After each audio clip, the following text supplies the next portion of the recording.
It's mind-blowing the amount of people that are actually looking for rent when they can buy a house. So this past week, two of those people, whenever they were calling me to see if I had any rent, which I don't, started the process of buying a house. So a lot of landlords nowadays, they're asking for you to have a good credit, for you to obviously be employed, because they want to make sure that you're going to be able to pay the rent. And they're asking for 2 or 3 months in advance rent payment in addition to the deposit.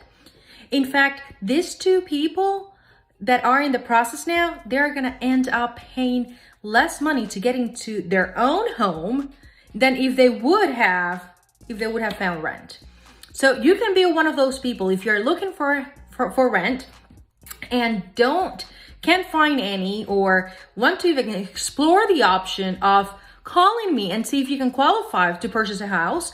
Give me a call, 502-500-4124. As I have mentioned before, I cover the area of Tampa, Florida, and Louisville, Kentucky. Call me and let's see if we can work something out and see if you can actually qualify to get one of these grants or get you into a program where you can get down payment assistance and get very little down for your home. 502-500-4124.